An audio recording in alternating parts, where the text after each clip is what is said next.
Hello guys, welcome to our channel exams. ইয়াতে আমি বিভিন্ন ধৰণৰ কম্পিটিটিভ এক্সামৰ কাৰণে কোৱেশ্চন আনসাৰ ডিসকাস কৰোঁ। সো বেছি দেৰি নকৰি ভিডিঅ'টো আৰম্ভ কৰোঁ। ইয়াতে কোটে ডাইৰেকশ্যন দিছে in the following questions a sentence part of the sentence has been underlined below are given alternatives A, B, C and D which may improve the underlined part. Choose the correct alternative. In case no improvement is needed, your answer is D, no improvement. যদি কোনো ধৰণৰ improvement নালাগে তেতিয়াহ'লে answer D কৰিব লাগিব। তো first কুৱেশ্যনটো হ'ল Mukul had his breakfast when Sohan visited him.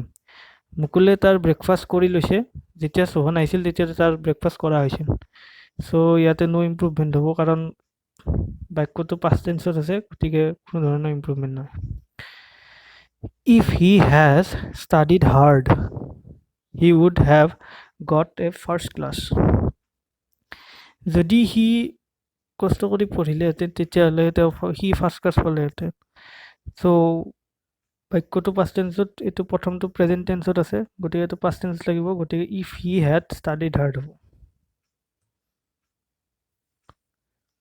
Next, didn't Mrinal come to the office yet? মৃণালে সোনকালে অফিচ আহিছিল নেকি? এইটো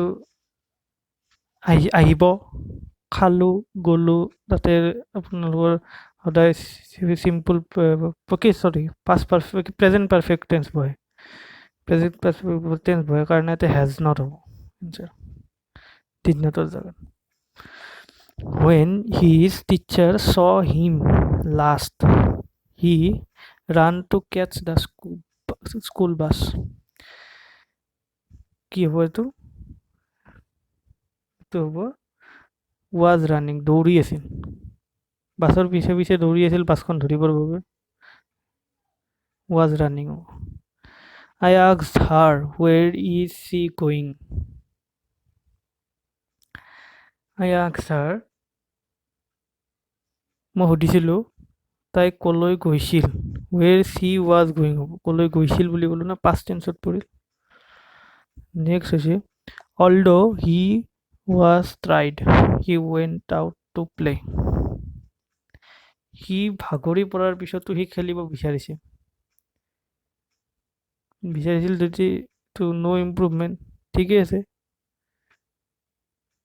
খেলিব বিচাৰিছিল, সি ভাগৰি পৰাৰ সত্ত্বেও খেলিব বিচাৰিছিল, তো পাষ্ট টেন্সত, গতিকে নো ইম্প্ৰুভমেণ্ট।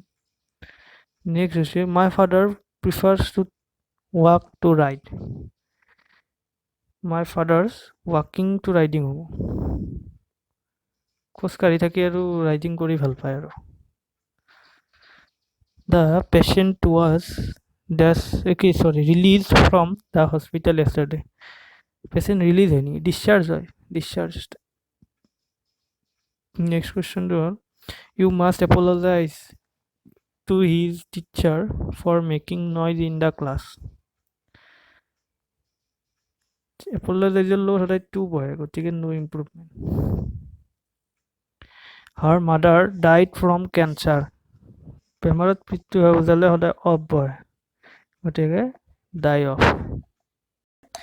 বন্ধুসকল, ভিডিঅ'টো চাই যদি ভাল লাগিছে তেনেহ'লে আপোনালোকে লাইক, শ্বেয়াৰ এণ্ড ছাবস্ক্ৰাইব কৰিব আৰু কমেণ্টত লিখিব ভিডিঅ'টো কেনেকুৱা লাগিছে। ঠিক আছে, ধন্যবাদ।